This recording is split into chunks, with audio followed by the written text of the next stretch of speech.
Gayle Saunders here with Mal Davis. We are talking about Davion Taylor, a linebacker out of Colorado.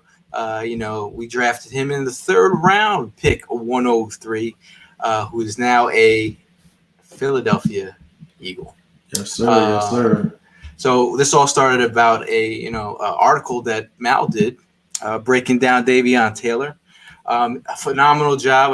I'm giving a hat tip to Mal for his great job on the breakdown.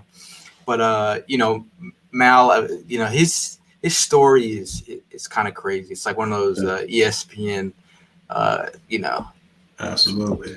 ESPN documentaries. He's had like a difficult journey in his career. Like he only had one start his senior year due to his background, his religion. It prevented him from getting on the field like he wanted to. Imagine being like the best player on your team, practicing all week, right, and then have to go home before sunset because of your religion, and you can't play the game, and you have to sit. He said he would sit on the back porch and he could hear just listen.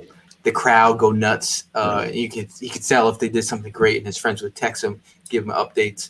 He'd fill up the water bottles before the game and get the team hype. And I mean, what does that make you think? Like, you played football before, you know what it takes to there's guys that don't like to practice. Right. This guy practiced and didn't even play. He's the best guy on the team. Like, it's insane, right? It's an incredible story, man. And, he also talked about how his friends would ask him to sneak him out the house. And he would say no because he wanted to adhere to his mom's rules and everything. And I think he knew that his mom would kick him out if he ever got caught. Shout out to him, man, because, when I was in high school, I'd have been sneaking out, man. There's no way I'd have stayed in the house. So, good guy and really adhered to the rules of the house. And even his brother was said to be the best quarterback in the state and actually never got a chance to play and ended up in the military. So, it's a crazy story. And just that amount of commitment, I think, is why you see him so passionate now whenever he plays, because he knows what it took to get there. And he's not willing to sacrifice that for anything now. I mean, that's part of the story that amazes me. Like, like limited tape. He gets an opportunity. I mean, he was a track guy as well in high school. Right. But then at community college, he showed out and got an opportunity to get a tryout on the football team. Yep. And after he started at the end of his freshman year, I believe. Right before his sophomore year, he got offered by Colorado for a scholarship, and then showed out. He was the number one linebacker JUCO recruit coming out of his sophomore year. And then he had offers from, he had some offers from I believe Arkansas, Ole Miss. So I mean, he had the ability to go other places, but the loyalty factor of knowing that Colorado showed that interest when nobody else did. Absolutely. He's like, no, I am going here. You guys had faith in me. If it wasn't for you guys, I wouldn't have been here in this position, and still doubted his abilities. But now if you fast forward to a couple weeks ago, his journey to the NFL draft, being drafted by our Eagles in the third round, that's an amazing story. That's an amazing story because here he is going through all that, and now he's drafted on an NFL team. So starting right away, I mean, the greatest thing about your article, that you had a really great breakdown of his game, and you highlighted some strengths off the bat. What are some of the strengths that you like about Davion Taylor? And just jumping right into the tape, the first thing that showed out was his speed. Right at 4.49 40 at the NFL Combine, and so you see somebody on tape playing that star position. So again, really just like a glorified slot role, not even really a traditional linebacker, covering people in space, getting the ball carriers, and then being able to put solid fundamental tackles on them. It's something you see a lot of times, especially with young, inexperienced players just in general, but especially linebackers. If they're fast, a lot of times they're overrunning plays and aren't able to break down or gear down and make those solid fundamental tackles. But that's something that Taylor did time and time again. So, again, his speed jumped out. And then when he got to the ball carrier, he was wrapping people up, getting on the legs, making sure they couldn't move anymore. And then definitely has that coverage upside. It's something that I'm really excited to see him do in the NFL, is to be able to cover slot receivers, tight ends, running backs out of the backfield. Like, truthfully, there aren't too many people he's going to come across that are going to be faster than him. And so, he's able to put all of those three strengths together pretty well. And I was sort of surprised that the Eagles took him at that pick in the 3rd round. I felt that there were some more highly regarded linebackers or people that we knew a little bit better. But after digging into the tape and then pulling together all of the footage for the article, I 100% understood why the Eagles decided to take him, because his upside is through the roof, man. And if he can even scratch that surface, he can definitely be somebody that'll be an Eagle for a really long time. Yeah, I mean, I was talking about some of the strengths that you went over. A couple of the ones that stand out to me are just his ability to like track players down, like and take some proper angles. And actually, for a guy who didn't have that much experience, you're talking like what 20 starts in his whole career altogether, and one high school start. You're talking about a guy who has a love for the game. You can see when he tackles people, he's excited. He's got an energetic vibe to his game where you're like, I could see where he's a lightning bolt when he's attacking the football, like getting after running backs, players in space. I could see he's the type of guy that's going to blow up a screenplay. If you're thinking about the next level of the NFL game, how it's evolving into these bubble screens and quick pass plays, he's the kind of guy that's going to get there. Last year he played 91% of snaps, 91.2% of defensive snaps in 2019. So he's super conditioned, and he's durable as well. But I think him getting drafted in the 3rd round, I was like, all right, there could have been some other guy. I know we were looking for linebackers. Looking at the 3rd round, you look at Logan Wilson was a guy that we were kind of interested at a linebacker position. Absolutely. As we go down this list, Ashton Davis was a guy that I was interested in. Antonio Gibson, another guy that I was interested in for the Eagles. Lloyd Cushenberry, Brian Edwards. Even Malik Harrison a little bit down there at the very end. He wasn't somebody that is as athletic, but played, Big Ten football. It had a lot of really solid tape and still has some room to grow as a player. So again, there were definitely people that, could have been taken or should have been taken. I was interested in that Taylor Muse pick for the Raiders. We'll see how that transition goes.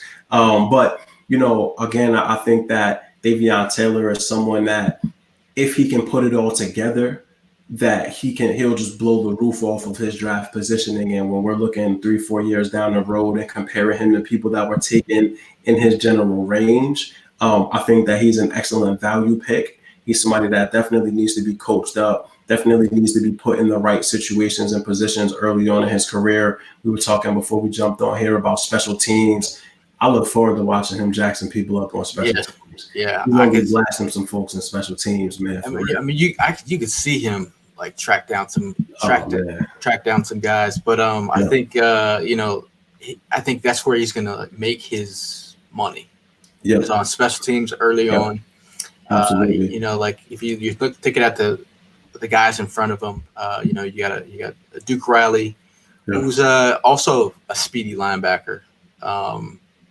He's that we got him from the Falcons. I think he's not lights out, but he's got that athletic ability.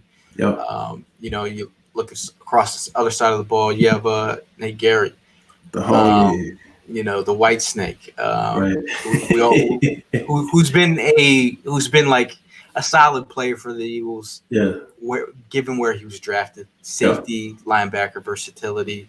They've morphed him into a linebacker, but he knows the defense. I think he's a favorite of Schwartz's. Absolutely. In some respect, they trust him. Jatavius Brown, brought in from the Chargers. I think he's got the ability to come in and compete. Another fast guy. I'm not going to say he's solid in coverage, but he's another fast guy. And then Alex Singleton. He showed some. He showed some. Some heart. I mean, the guy's been pushing to be on this roster. He got released, cut, and they brought him back. But he's another guy that's going to be in here to compete. So overall, I think could the Eagles bring in another linebacker prospect, veteran guy, perhaps? Nigel Bradham is still out there, still hanging around. But I think overall, I mean, you're looking at the upside part of Davion and the ability for them to coach him up in tournaments, polish the player. Football IQ might be an issue for him. But did you have any videos that you wanted to share? Definitely. Strengths. Absolutely. And, for me, I think that Davion really fits into what the team is doing. And let me know when you can see my screen. Fits into what the team is doing with speed, right, and athleticism. Yeah. Let me know if you're good. You good? No, I don't see your screen yet. Hold on a second. But yeah, and so he'll make that adjustment, man. I don't think that'll be a problem. Yeah, and it's funny watching him play play with the number 20. Flying around, that Wolverine strength on him. Okay. We good? Yeah, we're good. We're good. All righty. So this first one starts off with the speed, right, and putting it all together. And I love it that we go back to look at the wheels. Look at the wheels, man. That's wheels and just effort. That's heart. 100%. That's heart right there. And that's him, heart. This one gets into the tight end's body. Boom, get on those legs. Nice form tackling. In high school, they can't run if you take the legs away. So here's another one. Get on those legs. Love it. Right on the hip, gets the head across, cancel them out. This one right here, this should be the USC tackle. Yes, sir. By yourself, solo hit. Right? Yeah. Come on, man. Come on. In his tracks. In the tracks, and then bodies him backwards. I love it. And he showed well as a run stopper. Again, here gets past the left tackle outside that arm, drags him to the ground. That was back to your ability to, or what you were saying about his ability to track in space. Yeah. I love this hit. Big wide receiver, juking, work through traffic, body him up, get him out of here, man. Put him in the bathroom. And so we talk a little bit about some of the weaknesses real quick. So he really has to work on block shedding, right? And so here gets hands on, tight end, can't get free. And this is something you'll see time and time again, is that when a blocker can engage with him, oftentimes he doesn't have a secondary, tertiary sort of move to get free. That same tight end he jacked up earlier got his hands on him, moves him off the ball. Couple more, just plays here of him kind of getting moved off the rock, can't beat the tackle to the spot, blasted off the ball.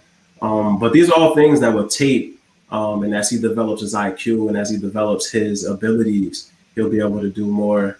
The USC left tackle, left guard just kind of double team him 8 yards down the field. I like 2 more here. Same thing here, Oregon. Washed out. The head on him, wash them out, exactly. And then Gary has the same issues. He gets washed out of plays. Absolutely.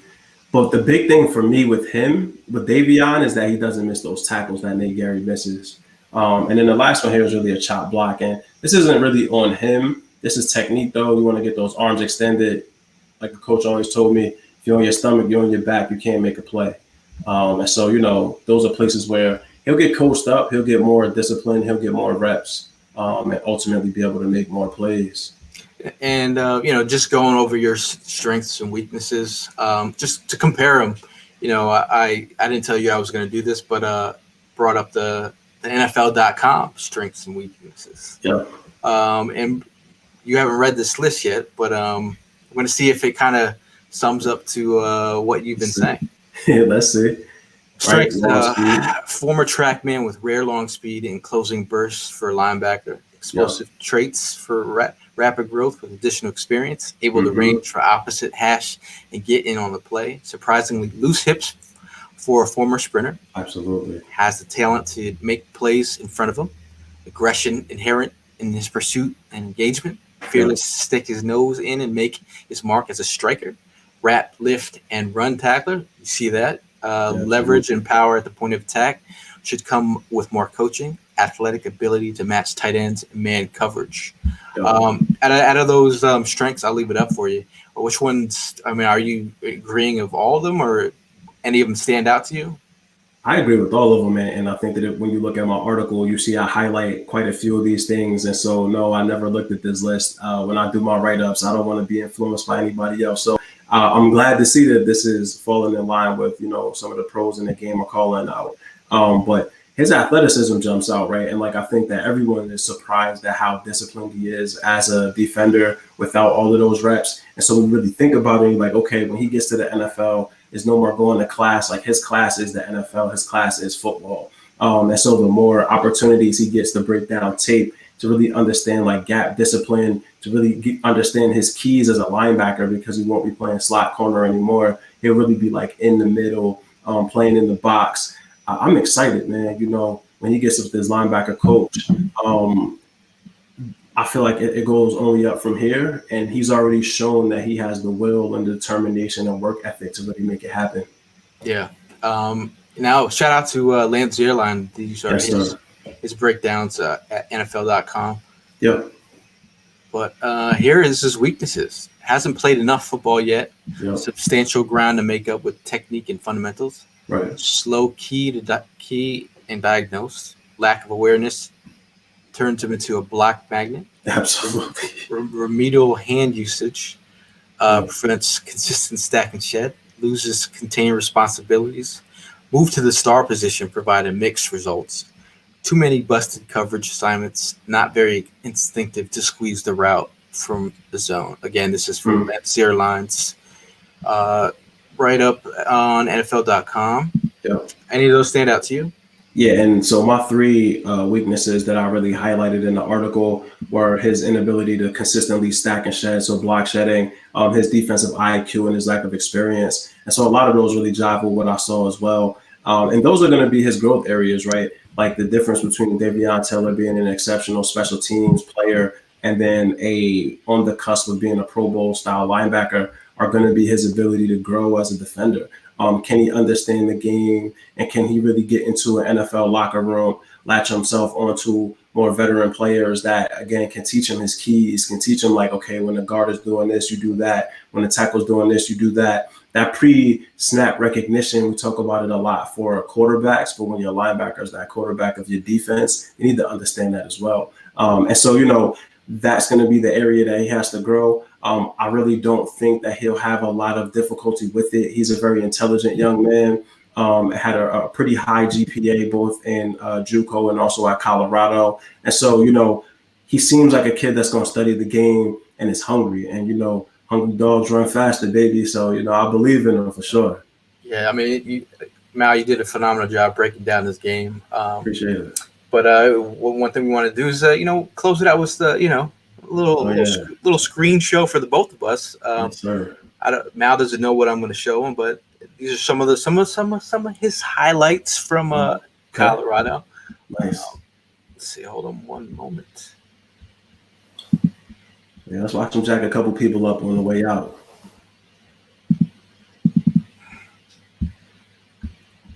Okay. There it is. When the film come on, I'm excited, man. Yep, so this is one we looked at. Eat the legs up. Get them out of here. Put them in the bathroom. Get them out of here. That excitement is energetic. Lights up a defensive huddle watching a guy. Yep, yeah, absolutely. And this number 5 is him as a junior, right? And so we're seeing him. That's a Sheldon Brown type hit. And that's as a junior, right? So he's just getting acclimated to playing in the Pac-12, crashing people. That's a form tackle of anything. Absolutely. Look at this. Look, come on. There. Oh, I mean, they like his ability to blitz off and get to the quarterback. I think him finding those lanes with Hargrave and Fletcher Cox opening up those. Yeah, you could see him getting in there. Absolutely. And just cleaning up. You just see him moving through trash, cleaning stuff up, eat them up, Yeah. Loss. That boy is excited. Excited. I love it. And I love that over time, like you said, he played over 90% of the snaps as a senior. As a junior, he was more of a rotational guy. But when he was in the game, he was making plays. And so all of this stuff is number 5 is him as a junior, 20 is him as a senior. But he's crashing people, man. Fundamental tackles, crash. Get him out of there. That's USC. Finish him. And when he hits you, you feel it, right? Like he leaves an impression with you. And I'm all about with linebackers, especially that intimidation factor. You know, you want people to be head on a swivel looking for you before they even catch the ball. But he's a guy that you can see, you know, the whole NFL. I mean, it's all about like the short game, intermediate game, screen game. He's the guy that could wreak havoc, blow up plays. You know, you have guys like Ezekiel Elliott, Saquon Barkley in this division. He's a guy that hopefully can play downhill and break up these screen plays.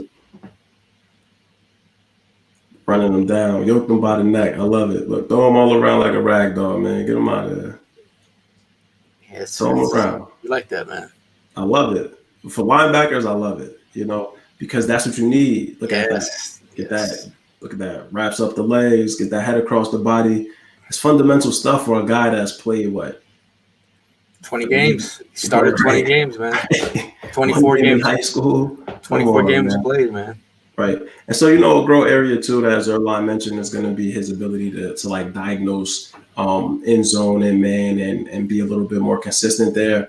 But as far as tackling, again, I think like just watching this highlight, it's really easy to project him to, and look at the speed, look at the closing speed on him.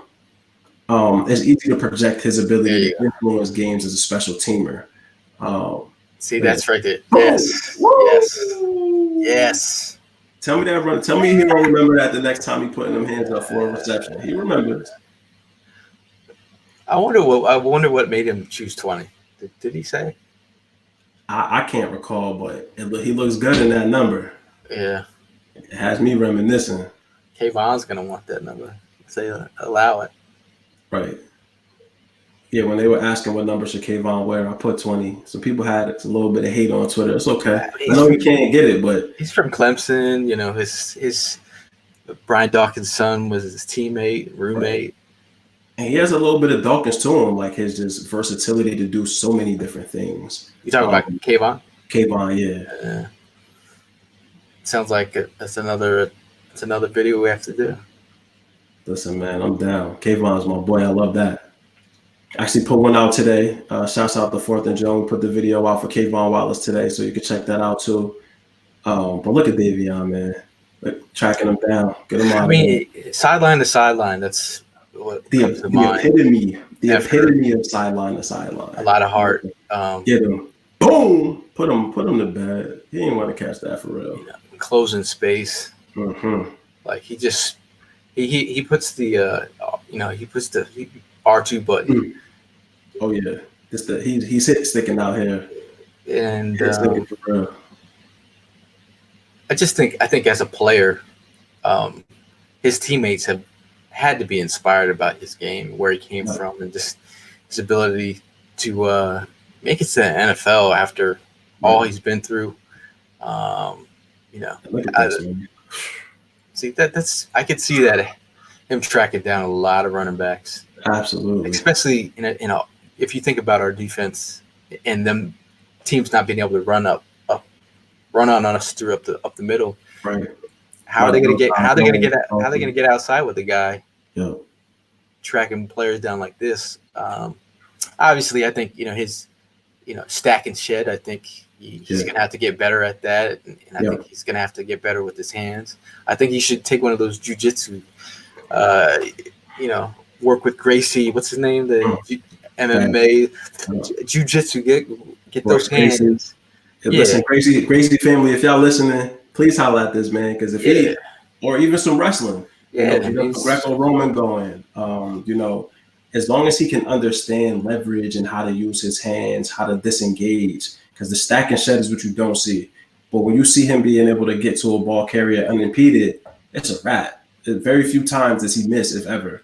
And so, you know, his next level skill set is really going to be determined by how quickly he starts to understand the NFL game, and then how easily he's able to shed blockers. Because what I didn't like to see is that he was getting blocked out of plays by tight ends a lot, and like that can't happen in the NFL. And then I think he's got to get that NFL body.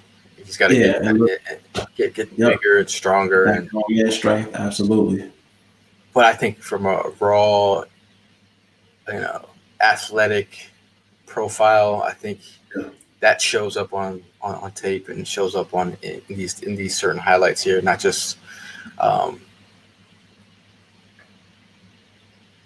that ball to play, man. And you know, it's up to us now. It's up to that linebacking core and the coaches to mold them. But all the prerequisite skills are there innately, right? You can't teach speed, and he has that in spades. I mean, he flies around the field, though. Look at the hits. That's the one thing that you see in these highlights. It's just him, a lot of flying around the field. Yep, and having a good time playing. I was just about to say that, having a fun time. Absolutely. I could just hear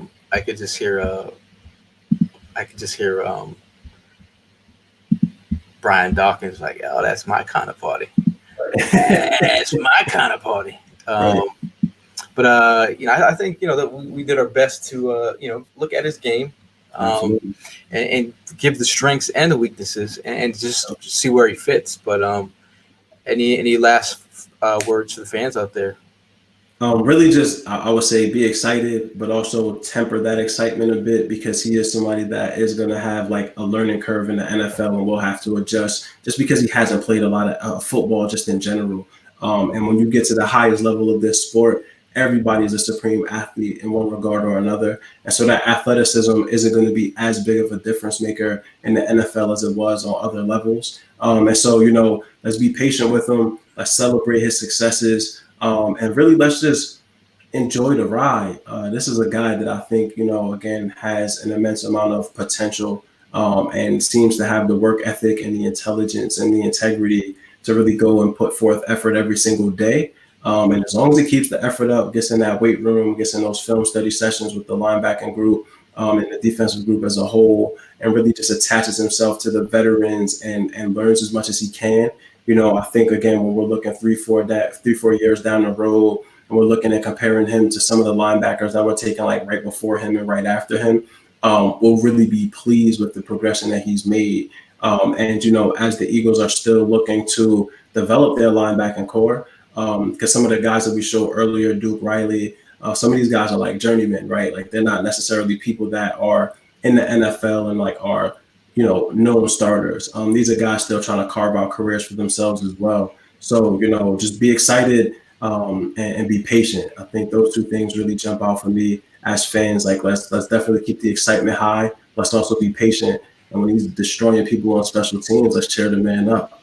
Yeah, man, I just think he brings that level of excitement to his game. I can definitely see the fans, you know, getting crazy in the link. As soon as fans are allowed to watch the games, I don't know, but I think that's all for me and Mal. On social media, you can find Mal at Love for the Game Mal. You can find me at Eagle Sessions on Twitter. But also, you know, we'd love to hear what you have to say about it. Davion in the comments, and we'd love if you subscribe to Fourth and John and hit the notification button so you can get these type of videos all the time. Because at this point in time, there's not a lot of sports going on right now. So hey, we're trying to provide content the best way we know how here at Fourth and John, and every day, all day, we're talking Eagles. Yeah, and the same way Davion loves football, man, we love this. We love breaking it down. We love sitting down together and providing this joy and insight to the fans. Davion, holler at us, man, so we can do a little interview, so we can connect with you directly and get to hear it from yourself. And like you said, subscribe. Fourth and John, man, as a team and as a unit. You called us Wu-Tang earlier. We were Wu-Tang in the football thing, man. So, you know, we all a little bit different, but we come together as one to be able to provide the best content, in my opinion, that's out here. So, you know, subscribe, follow us, and just enjoy the ride right along with us. Well, Mal said it best, you know. But fly, Eagles, fly. I was about to say Wu-Tang is for the children. All right.